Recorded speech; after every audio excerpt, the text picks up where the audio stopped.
صباح الخير بتوقيتي، انا هدى. والنهارده يا جماعه هنعمل الحيطه مع بعض، يعني هنزين الحيطه للي ما يعرفش. المفروض كل سنه دراسيه انا بغير الحيطه، بصراحه مش كل سنه دراسيه قوي، يعني كل شويه لما بتيجي في دماغي غير الحيطه بغير الحيطه. فالنهارده هنغير الحيطه. لو فاكرين الحيطه كان شكلها مزري قبل كده. لما انا شلت الورق كان اللزق الدبل فيس اللي انا استخدمته وكان لازق في الحيطه، كان حرفيا بيطلع بالدهان، بيطلع بالحيطه، فكان الوضع سيء جدا. فانا لما شفت ان الوضع كده بصراحه اتضايقت جدا على الحيطه. كنت حاسه ان انا مفتعله مشاكل. المهم، دلوقتي انا مش عايزه اعمل كده تاني، قررت ان انا مش عايزه اعمل كده تاني. فكرت انا هعمل ايه في الحيطه طيب علشان ما بوظهاش. قلت لنفسي من ضمن الافكار اللي جات لي ان انا اجيب البورد اللي هي بتكون كورك كده، واشتريها واعلقها في الحيطه والزق عليها. بصوا، يعني كان في دماغي ان هيكون شكلها حلو، بس لما لقيتها على امازون لقيتها حواليها زي فريم ميتال كده، كان شكلها شبه السبوره، فما عجبتنيش خالص بصراحه. حد قال لي ان انا ممكن اجيب فرخ كانسون واعلقه في الحيطه واعلق فوقيه، كانت فكره حلوه. بعدين اكتشفت اكتشاف رهيب. اوكي، الاكتشاف ده هو اللزق الورق. لزق الورق ده المفروض ان هو حرفيا ورق. اوكي استنى هطلعه واوريكم. هو حرفيا ورق، بصوا. اوكي، وما بيبوظش الحيطه خالص، المفروض يعني ان هو ما بيبوظش الحيطه خالص، ما بيطلعش بالحيطه ولا اي حاجه، فده شيء كويس. انا مش عارفه ايه الاسود اللي في الحيطه ده، مش مشكله هنخبيه دلوقتي. انا طبعت ورق امبارح، وبصراحه كنت من امبارح للنهارده متحمسه جدا عشان اعمل الحيطه، عشان انا بحب شكلها وهي قرعه كده بصراحه. فهنعملها سوا يا جماعه، انا بجد مبسوطه ومتحمسه جدا. انا مجهزه حاجتي هجيبها دلوقتي حالا. دي هحطها قدامي، دي بتاعت اجنده، هحطها قدامي واقطع فوقيها الورق بالكتر. اوكي، وبعدين ثانيه واحده هرمي دي في الباسكت. عندنا مسطره وكتر، والفايل ده فيه الورق اللي انا طبعته امبارح هوريه لكم اهو. وفي الحاجات، يعني حاجات شويه من الورق القديم، انا قررت ان انا هعلقهم برضو عشان كانوا حلوين قوي. بلس الاجنده، لا مش الاجنده، الكالندر بتاعت السنه. استنوا هوريكم قد ايه انا رائعه. لما بشيل اللزق من الحيطه، الورق لما بشيل الورق من الحيطه بيكون فيه لزقه، فاللي بيكون فيه لزقه ده انا بحطه فوقيه ورقه علشان لما اجي اعينه يعني ما يحصلوش اي حاجه. فدلوقتي هبقى اقطع اللزق بالورق، بس مش هقطعه من البتاع خالص، هقص الحته بس اللي فيها لزق، فاهميني؟ عشان ما بوظش الورقه. وشويه ورق كمان هنبقى نستخدمهم بعدين، عشان انا مش متحمسه ليهم دلوقتي. اوكي، متحمسه لدول اكتر. المهم، دول اللي انا طبعتهم امبارح، صراحه كيوت قوي يا جماعه. كل الحاجات دي بجيبها من بنترست، هحط لكم لينك بنترست عندي في صندوق الوصف، لينك بنترست اكونت بتاعي يعني، عشان بسيف عليه الحاجات دي، لو انتوا عايزينها هتلاقوها هناك. المهم، انا كنت عايزه اقول ايه، بسم الله. احنا بنعمل ايه بقى دلوقتي؟ احنا بنقطع الحواف البيضه دي. بروح المكتبه اقول له عايزه اطبع ورق الوان، حرفيا بيطبع لي ورق A4 عادي جدا، ما بيكونش باي خامه مختلفه. بجيبه بقطع بس الحواف دي وخلاص. ممكن اوريكم يا جماعه اشكال الحيطه بتاعت السنين اللي فاتت. انا بجد مبسوطه جدا، بجد انا متحمسه جدا. انتوا مش متخيلين فعلا مبسوطه ازاي، بجد مش متخيلين متحمسه ازاي. انا عملت شاي اخضر بس سبته في المطبخ. ما تنسوش تشربوا ميه، اوكي؟ ما تنسوش تشربوا ميه، انا كمان مش هنسى اشرب ميه. ايه رايكم في لفه الطرحه الجديده؟ هي مش جديده ولا حاجه، انا حاسه ان انا في اعدادي مثلا وانا اللفه دي، حاسه انا صغيره. مش عارفه ليه. هو تكنيكلي انا صغيره، بس يعني حاسه ان انا في اعدادي فعلا، مش عارفه.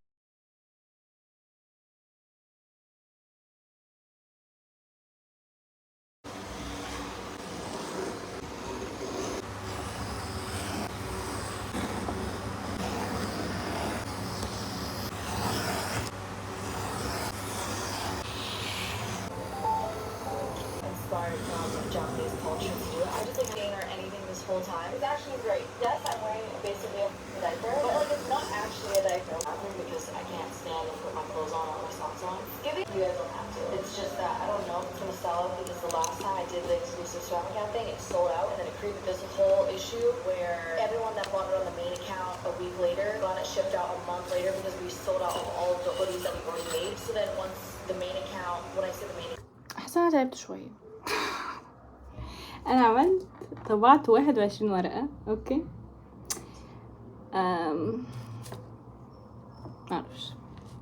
معرفش هقوم اجيب الشاي الاخضر واشوف لو انا هكمل. انا اكيد هكمل، هو ايه اللي لو انا هكمل؟ هو ايه اللي انا بقوله ده؟ اكيد هكمل، اكيد هكمل. انا مش هنام النهارده غير لما الحيطه تكون معموله. خلاص خلصنا، ودي مضايقاني جدا بقى. انا مش عارفه ايه ده اصلا، ايه ده يعني، معرفش.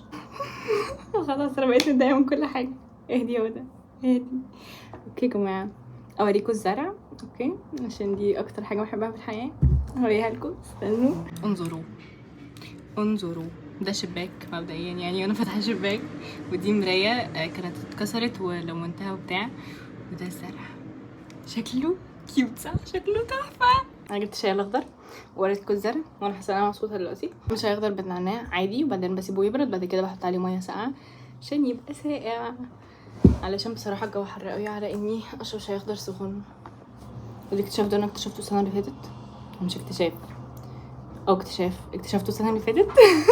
ومن ساعتها انا ما بشربش الشاي الاخضر، يعني بشرب الشاي الاخضر سخن عادي، بس كده احلى، كده احلى عشان الجو حر. المهم يلا انا هكمل. اوكي، وانتوا عيشوا حياتكم. المهم ان السنين الضوئيه اللي انا بقعد اقطع فيها دي، انتوا بالنسبه لكم مثلا 7 ثواني مثلا. المهم ما علينا، يلا هكمل.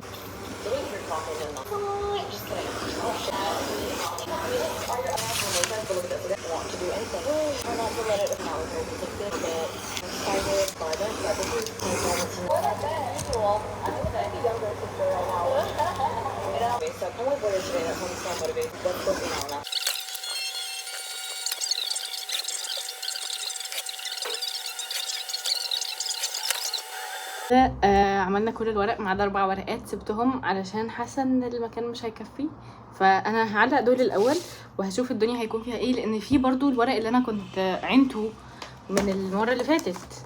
اول حاجه دي عايزين نظبطها، ودي اول حاجه هتتعلق طبعا. الكالندر دي بتيجي مع الاجنده بتاعت السنه. استنى هوريكم الاجنده بتاعت السنه. تادا، اجنده 2023 بجيبهم من بيج اسمها مفكره. اوكي، حاسه انه at this point المفروض مفكره يدوني اسهم من شركتهم، علشان بقالي سنين بشتري منهم، وبقالي سنين بقول لكم تشتروا من، ما بقولكوش تشتروا منهم، بس بقول لكم ان انا بشتري منهم. هل لو ما ادونيش اسهم في الشركه هبطل اشتري منهم؟ لا طبعا عادي، هفضل اشتري منهم عشان هم رائعين. هنا هقطع دلوقتي اللزق. بسم الله يا رب ما يحصلش مصيبه. ايوه كده كويس، نايس. اهو بصوا هيبقى شكله كده في الاخر.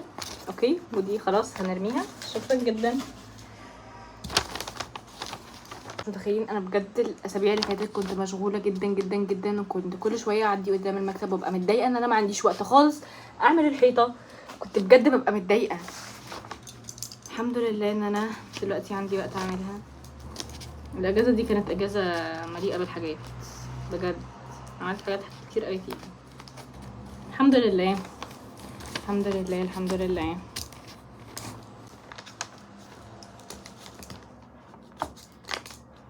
بفكر دلوقتي من اكتر الحاجات اللي انا بحبها في نفسي ان انا على طول مشغوله. يعني على طول بلاقي اي حاجه اشغل بيها نفسي. عارفين لو مفيش اي حاجه في الكوكب عندي ان انا اعملها، مش هنزل في اي حته، ما عنديش اي حاجه اعملها في حياتي، من غير اي سبب هروح اطلع بره البلكونه واقول الزرع محتاج يتنضف، واقعد 4 ساعات بنضف الزرع، او اقف في المطبخ اقعد 4 ساعات بنضف الميكروويف اللي اصلا ما فيش حد فينا بيستخدمه في البيت خلاص، عشان معرفش ليه بجد. في فعلا حاجات، يعني امبارح انا كنت مشغوله جدا جدا جدا جدا يا جماعه، ورجعت رجعت الساعه 6. امبارح كان عندي تدريب الروبوت. فهو تدريب الروبوت يا جماعه انا عندي فريقين. اوكي، فريق الكبار وفريق الصغيرين. فريق الكبار هو يوم السبت، النهارده يوم الاحد باي ذا واي، عشان انا امبارح كان السبت. ما شاء الله يا هدى يا جامده. ايام الاسبوع. المهم فيوم السبت هو الكبار. يوم السبت بيكونوا متعبين بصراحه، عشان بيكونوا الكبار بقى. الكبار ده اللي هو من سن 11 ل 17 سنه، الصغيرين ده اللي هو من سن 6 ل 11 سنه مثلا، 6 ل 10 مثلا كده يعني. بس فيوم السبت بيكون يوم متعب اصلا كده كده، يعني انا يوم السبت بكون اجازه من كل حاجه. روحت امبارح بالليل لقيتهم في البيت قلبين الشقه، وطبعا انا مشاركتش في اي حاجه وانا تعبانه بجد، كنت تعبانه جدا. لقيتهم بيعملوا حاجات، فقمت مسكت الكولر اللي هو الديسبنسر اللي هو بتاع المية الساقعة بقى، عشان في ناس كتير بتسميه حاجات غريبة. في مرة كنت بقول لحد كولر قال لي يعني ايه كولر، فقعدت اشرح قال لي ديسبنسر. اي حاجة اللي بينزل مية ساقعة ده. مسكته ودخلته الحمام وقعدت اغسل فيه بجد يا جماعة، مسكتوش غير لما خلاص اتأكدت ان هو انت بتلمع. انا بجد كنت تعبانة بجد وغرقت نفسي وحاجات كده، فانا مش فاهمة في ايه، بس مش مشكلة، دي حاجة كويسة. دي اشارتكم لو انتوا فاضيين ومش لاقيين حاجة تعملوها تقوموا تعملوا حاجات مريبة. اوكي بصوا يا جماعة بقى، انا بعمل اللزق ازاي. نفس اللزق اللي انا استخدمته ده اللي هو اللزق العادي الشفاف ده، هستعمل اللزق اللي هو الاصفر ده بنفس الطريقة. اللي هو ازاي، بجيب حتة كبيرة شوية واقطعها. احلى حاجة ان ده بيتقطع بالايد بجد، مش محتاجة اعمل مجهود. واقوم عاملاه كده لازقة الطرفين ببعض عشان يبقى كأنه دبل فيس، واقوم لازقة بس كده. حاسه انا سعيده انه مش هحتاج اعمل اي حاجه عشان بيتقطع بالايد. ياه بجد يا جماعه، لو انتوا قاعدين بتسمعوني بتسمعوا الحكاوي الغريبه المريبه بتاعتي دي، فانا بحبكم بجد، شكرا. فانا حاسه انا بقالي كتير قوي ما بعملش يوتيوب فيديوز وبقعد احكي حكاوي غريبه مريبه. ليه؟ عشان ما عنديش وقت. فانا كنت مفكره هقول لكم حاجه، انا يوتيوب فعلا بحبه، اوكي، بحب اللي انا بعمله. يوتيوب بالنسبه لي كانت فكره هويه عملتها وانا في اولى ثانوي، وفعلا دي فكره هويه، حاجه عملتها في اولى ثانوي وانا دلوقتي لازقه فيها. يعني هل انا بفكر ان انا هبطل يوتيوب؟ لا، عمري ما فكرت كده. ليه؟ عشان دي بالنسبه لي حاجه انا حطيت نفسي فيها، امر واقع، فاهماني؟ فانا فعلا بحب يوتيوب، وبالنسبه لي انا مش عايزه يعني ايه، مش عايزه لما اكون مشغوله قوي ما يبقاش في يوتيوب. في اوقات فعلا ما كنتش بنزل فيديوز عشان كنت ببقى مشغوله جدا، بس بعد كده لما افتح اشوف الكومنتس بتاعتكم فين الفيديوز وما اعرفش ايه، بصراحه بفضل اقول لنفسي يا هدى خلي عندك دم واعملي اي فيديو كده يعني. ف بحس انه مهما اتشغلت بقى في دماغي فكره موجوده ان انا لازم الاقي وقت اليوتيوب. كنت مفكره ان انا ايه بقى، لما ادخل الكليه الموضوع هيبقى اسهل. وانا في اولى ثانوي كنت بعمل فيديو كل اسبوع او فيديوهين في الاسبوع، كمان كنت بنزل حد واربع باين حاجه زي كده. وانا في تانية ثانوي كنت بعمل فيديو كل اسبوع، وكان في ايام كان في اسابيع بتعدي عليا ببقى فاضيه فبصور فيديوهين مثلا وانزلهم برضو. وانا في ثالثه ثانوي ما عملتش فيديوز كتير، عملت بتاع 3-4 فيديوهات كده عشان ثالثه ثانوي. اول ما دخلت اولى كليه انا بجد صعقت، لان انا كان في خطتي ان انا في الكليه هبقى فاضيه، مش هيبقى ورايا اي حاجه او اعمل كل اللي انا عايزاه، وده ما حصلش. بقيت مشغوله اكتر بكتير. وكمان الكليه غير ثانوي، بجد انا كنت مفكره ان الكليه سهله ما فيهاش حاجه، هقعد اعمل ايه، هقعد اصيع في الكليه مع اصحابي بس كده. طلعت لا، طلع في امتحانات كتير جدا وعملي ونظري وحاجات كتير كده، كان تو ماتش مجهود. وبعدين قلت لنفسي ايه، خلاص مش مشكله، الكليه خيشت مني، يبقى الاجازه بتاعه الكليه هعمل ايه في اجازه الكليه؟ اكيد مش هعمل حاجه، مش ورايا حاجه في الاجازه بتاعه الكليه. طلع لا، لازم اخد كورسات، وكمان تدريب الروبوت اللي انا بدربه وحاجات كتير كده. بجد انا صدمت صدمه حياتي ان انا في الكليه وانا ما عنديش وقت. ازاي ما عنديش وقت؟ انا كان فعلا انا في ثانوي كنت مستنيه ادخل الكليه عشان يبقى عندي وقت اعمل كل الانشطه اللي انا عايزاها. هو برضو لو فكرنا فيها انا ما عنديش وقت بسبب الانشطه اللي انا عايزاها، بس برضو ازاي ما عنديش وقت؟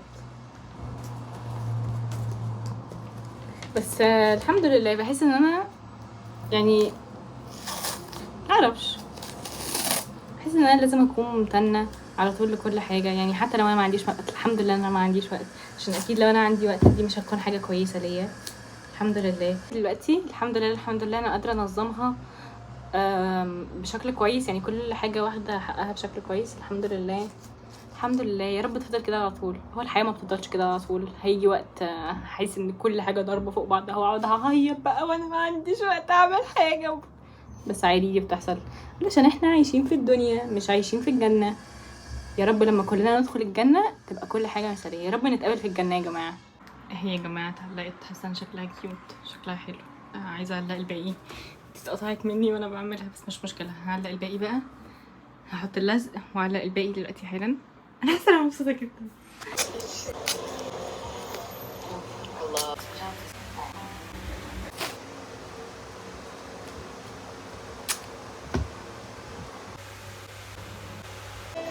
Oh, my finger went in that.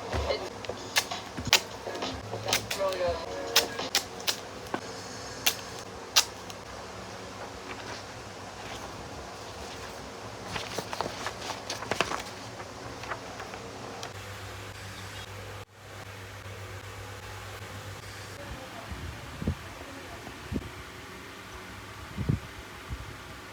اوكي يا جماعة، ايه رأيكم؟ انا حاسة انها تحفة قوي، شكلها كيوت، بس انا مش عارفة هي اغلبها بينك ليه. استنوا هقعد اكلمكم. انا سبت الحتة دي فاضية علشان لو انا عايزة بقى ايه احط ستيكي نوتس والزقها، حاجات مهمة افتكرها معرفش ايه كده، تبقى هنا. اوكي يعني ممكن بقى اجيب فرخ مثلا، او اجيب ورقة A4 مثلا والزقها، وابقى دي بتتلزق فيها الحاجة. بس انا كنت عايزة المكان اللي جنبي ده فاضي. اوكي هنا بقى بجد حاسة انها كيوت جدا، بجد حاسة انها سكر قوي وعجباني جدا بجد الحمد لله. بس انا مش عارفة بطريقة ما كل ورقة فيها لون بينك، اغلبها بينك بجد، الحيطة اغلبها بينك، معرفش ليه طلعت كده، بس شكلها حلو وانا مبسوطة. بس بصوا الصغنن ده الولد الصغير كيوت، كل حاجة هنا كيوت، حتى ده كيوت كل حاجة بجد. حاسة انا مبسوطة اوي الحمد لله. لو عملتوا الحيطة بتاعتكم لازم تصوروها وتبعتولي الصورة. اوكي ده اول حاجه. تاني حاجه شكرا جدا ان انتوا شاركتوني الحيطه النهارده ان انا اعملها يعني وكده. اتمنى تكونوا استمتعتوا، انا استمتعت جدا ومبسوطه جدا، فعلا حاسه انا سعيده الحمد لله. وبس كده، ده كان فيديو النهارده وبس، يلا سلام.